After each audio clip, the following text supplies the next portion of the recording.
very warm welcome to the Understanding Users podcast, brought to you by Researchable UX. It's great to have you with me. I'm your host, Mike Green. I'm a freelance user research lead and digital consultant based in the UK. Over the coming weeks, I'm going to be chatting to various digital experts who I've had the pleasure of working with in recent years. They're from various disciplines, including user research, UX design, development, and product management. And they'll even be a digital business owner or two. I'll be talking to them about how they came to be in their current roles, what they've learned along the way, and what advice they may have for others getting into the field. These are intended to be relaxed, informal chats with professionals who are keen to share their experiences. So sit back and enjoy. Sophie Dennis is the conference program chair of the SD in Gov, which is short for Service Design in Government Conference, held in Edinburgh in Scotland in September 2022. The conference is aimed at participants who manage, design or develop central and local government services, health and education services, emergency sector services, civic technologies and others, including government employees, consultants and design agencies. In this episode, Sophie and I chat about this year's conference, which is returning in person again after running remotely in 2021 due to the pandemic. We discuss the inspiring keynote speakers and the varied program of engaging live sessions, interactive group sessions, and speaker Q&A, plus an all-important hallway track where attendees can meet and share experiences with fellow practitioners. Thanks for listening, and I hope you enjoy the episode. Hi, Sophie. Welcome to Understanding Users. Hi, Mike. Lovely to meet you. Likewise. So tell me a little bit more about the conference, because it sounds intriguing, and I know there's a lot going on over the 3 days. So Service Design in Government has been going for nearly 10 years now. In fact, next year will be the 10th anniversary conference. It covers anything relating to what it says on the tin, for a start, so people doing service design in government right around the world.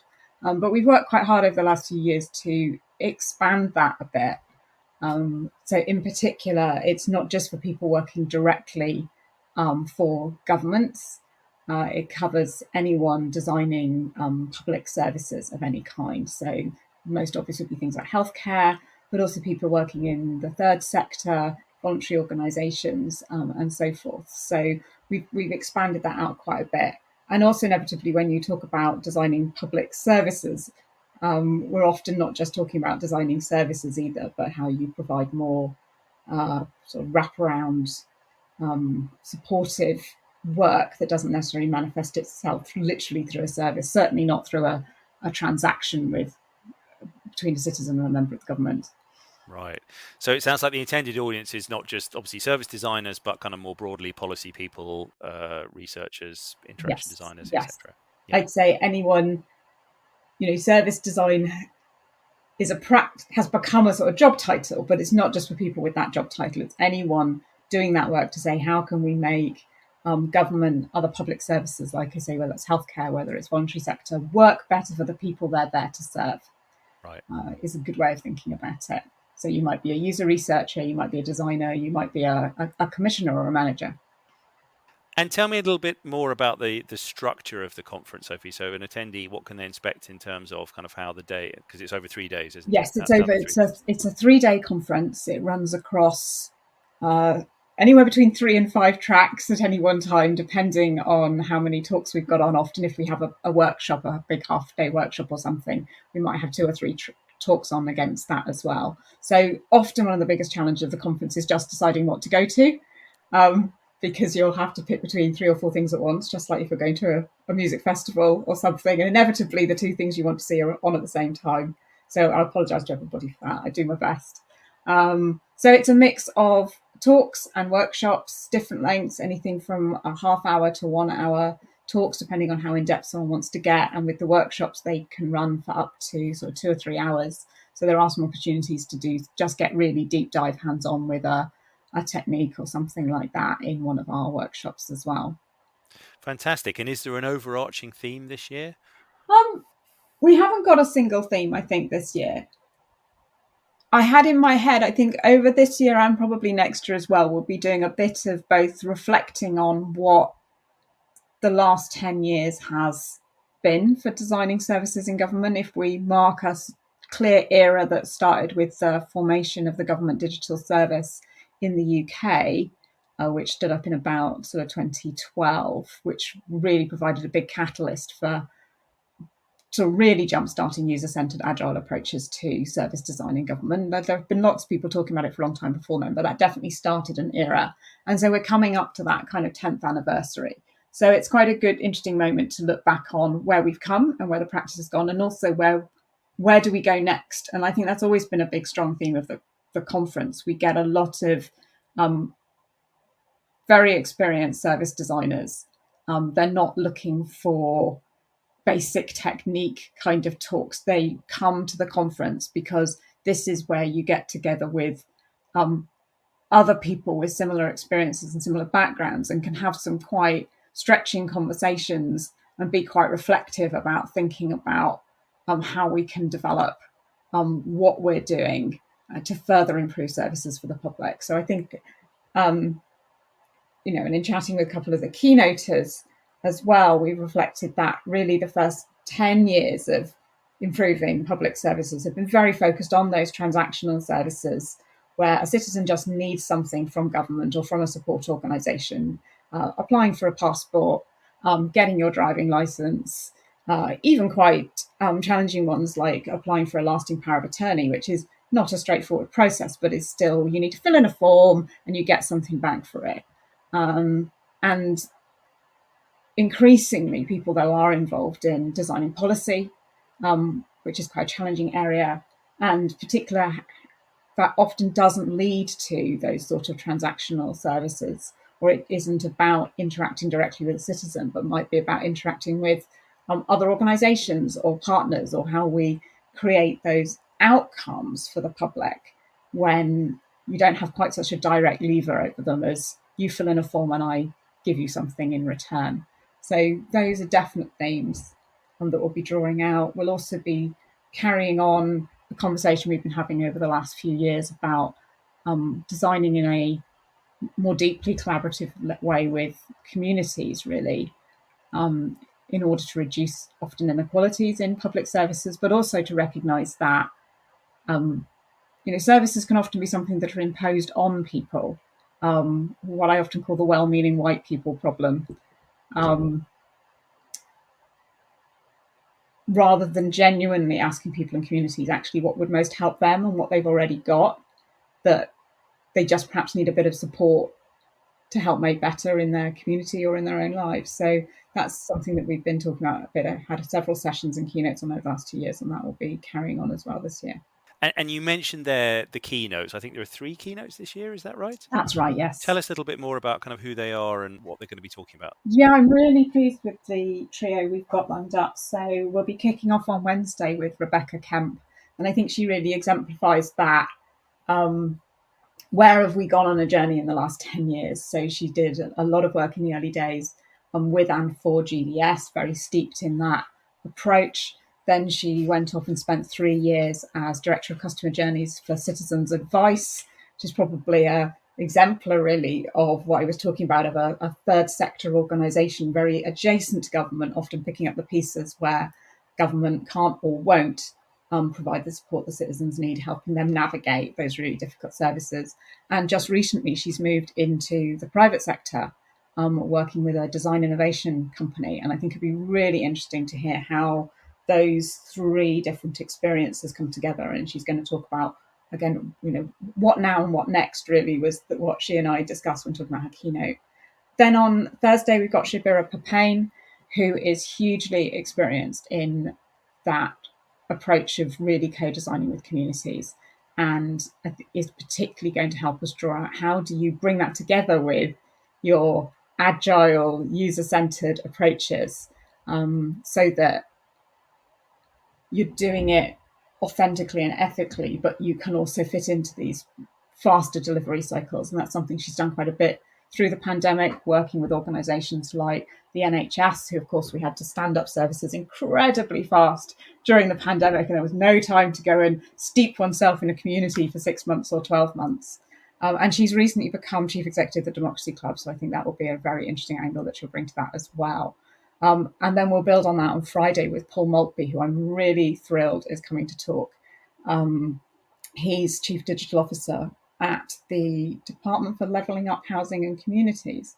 They're really interesting because they very much are and think of themselves as a policy department. They don't really provide services to the general public at all. Everything they do is working with to support community organisations or local authorities, or working with the property sector in this country around issues about sort of land and development and things like that. So he's going to really talk about the journey his team have been on over the last couple of years of both talking to the organisation about how actually it does have services, even though it thinks it's a policy department. So I think that'll be fascinating. And also the work they've done to try and support and foster digital within local authorities, which is a really fascinating area. We get a lot of people who come to the conference from local authorities. So I think they'll make quite an interesting blend. And how do you work effectively as a national organisation? A lot of what you do is actually delivered through local partners. I think that will resonate very much, particularly with colleagues who work in the NHS and other similar government departments, where you have this very federated delivery model, which is incredibly challenging then to design services around, because you don't own the end-to-end. We always like talking about in service design, it's all about the overall end-to-end journey and the outcome for the member of the public. And actually, when the organisation you work for isn't actually responsible for that whole end-to-end journey, it makes things interesting. Wow, lots to ponder there. That sounds great. And in terms of the, we talked about it as a sort of 3-day face-to-face conference, and obviously coming off the back of the last couple of sort of traumatic years for us all, how has that affected the way you've run the conference in the past and how you sort of plan to run it in the future? For me personally, it's quite a weird experience, because the last in-person conference was at the beginning of March 2020. Wow. For a lot of us, and people do come to the conference year after year. I think for anyone like me who was there, it's going to feel a bit strange as a sort of bookend of it, that just right before that lockdown, for many of us, it was the last conference we went to. It was the last big gathering. Certainly for me, it was, I was maybe in the office for 3 or 4 days after the conference. And then, I've been working from home ever since. I'm talking to you from my home office where I've been. We had a virtual conference last year, and that was quite, it wasn't the same. I was interested how very much I missed we always talk about the corridor track, the conversations that you have after the session, because so much of it is you go and you listen to a speaker or you take part in the workshop, but then it's reflecting on what you've heard with your fellow attendees. And I think that's one of the strengths of the conference often, is it's not the speakers on stage are the people with all the grand ideas and we're just the little people in the audience. It's very much about building what you hear from the speakers and developing those ideas together as the sort of 350 people.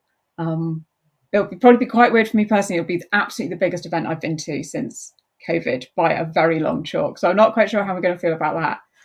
But I think it's going to be really good to get back together. And I know quite a few people have said in buying tickets, they decided they weren't going to do this traveling and going to big international conferences. But actually for this one, they're going to come. And this will be one of the ones that they, put on their calendars. That's the in-person conference I'm going to try doing. That's great. And you mentioned, we talked about signing up. Now, I think I understand that good news, but obviously bad news for any potential attendees. It's sold out this year. That's right. But obviously it will be running again next year. Yeah, and we'll be back next year, 10th anniversary.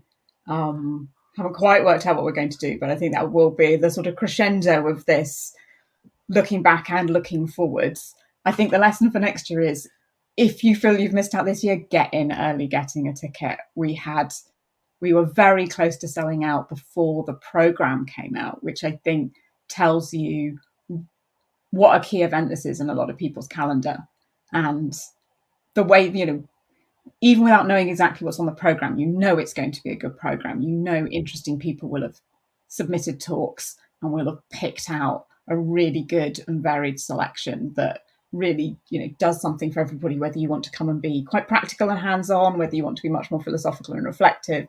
You will get a good mix of stuff that will work for you. So I think the lesson for next year is get on the mailing list. There is a wait list for this year. We do sometimes have people, particularly with the kind of work a lot of people do, who get quite close to the wire and go, actually, I can only come for the Thursday. I can only come for the Friday. I can't come after all. So do get on the wait list for this year if you're someone who can turn themselves around quite quickly in terms of grabbing a ticket, make sure you're on the mailing list, because then you'll get notified when tickets go on sale next year, and probably worth buying a ticket early. They are cheaper when you buy early, so there's an extra incentive there. And where can people find out about the tickets and the programme this year? Just typing SD in Gov into your choice of search engine, and that will pop up with the website. Fantastic. Okay, I'll put the link to that in the show notes as well for everyone. Couple of final questions. How do you see this discipline, sort of service design, user experience evolving over the next few years? As you sort of said, GDS in terms of government and public sector was a huge catalyst for it. Yeah. And things are moving at pace, as we know. Digital realm is, change is happening ever faster. What, a broad brushstroke of the future, where are we going? I think we still haven't really embedded as a discipline and worked out how we bring the elements of co-design and community development together with user-centered design. It's not something you need to do for every service you're designing. If you're designing a fairly straightforward digital transaction, crack on. But there's some really interesting people doing pioneering work and figuring it out. So I think that's a definite place that we're going, is working more strongly with communities. I think some of it is probably learning from those other disciplines. I've just spent the last 2 years working in NHS test and trace, and certainly things like how closely we're able to embed disciplines like behavioural science alongside our work, I think is still quite emergent, not mainstream, certainly as how we would all work. There are a lot of interesting things going on there. So that's another one I'd probably pull out. And I think these areas of bringing these tools to bear on policy, what does it mean to be innovative in government? I think is a really interesting question that I certainly don't have answers to. But again, one of the reasons I'm quite excited to hear from Rebecca Kemp as a keynote is, what does innovation mean in the private sector? What do we really mean to be innovative? It can be a bit of a badge sometimes, rather than sort of more deeply embedded. So I think that's probably another thing that would be on my mind as well. And in terms of the private sector, obviously we're very much focused here on government and public sector and public services. What lessons can the private sector learn from government or share with government in terms of digital transformation? Because they're sometimes viewed as not antagonistic, but they're kind of approached in different ways, because obviously there's different drivers and different pressures and budgetary and time, etc., etc.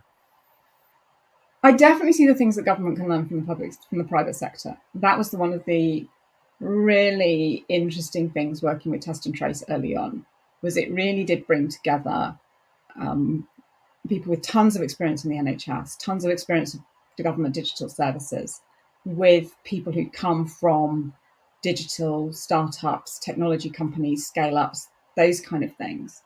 And I think they did bring a perspective of, you can apply what in the private sector you'd call customer-focused thinking more to government services. Now, the word customer makes a lot of people in the public sector very, very uncomfortable. It took me going to work for someone who was steeped in that language of talking about customers and customer experience to get really comfortable with it, and to hear how she translated that to the public sector in this thinking of our customers as the people we serve. But I think we are quite unsophisticated as to how we measure experiences and connect them to outcomes in a measurable, quantifiable way. That's partly because that is very, very, very hard to do in government, to actually trace a person's journey through all those disparate steps to actually get to the outcome they want. But I think if we brought that service design thinking that says, think about the whole outcome, think about the whole journey, and then got all the different organisations involved in delivering all the touch points in that journey together to look at how we're going to measure it, how we're going to identify where we're most letting people down there, and then connect that quantifiably to say, if you improve the customer experience, or user experience, whatever phrase you're happy using, if we improve the customer experience at this, and this point, we will get better outcomes and lead to better lives for citizens. I think that would be very, very powerful. I don't think we've quite got the evidence yet to do that. And that's probably, again, one of those cross-discipline things. We've coming more from digital user-centered design were often not deeply embedded in metrics and measurement and those kind of things. And I think that's somewhere that we build on as well. Fascinating. And no doubt there'll be lots more discussion in that vein at SD and Gov coming up soon. Yes. Thanks for listening to the Understanding Users podcast, and special thanks to my guest, Sophie Dennis. If you enjoyed what you heard, do please like or comment wherever you're listening, and feel free to share this episode more widely. And feel free, of course, to drop me a line with any feedback via LinkedIn or my website, researchable.uk. Links are in the show notes. This is the first of 3 episodes featuring SD and Gov 2022. Join me for part 2 when I'll be in person at the conference, chatting to attendees, capturing their thoughts and reflections on what they've learned and how those learnings can benefit them in their roles. In the meantime, stay safe and stay user-centered.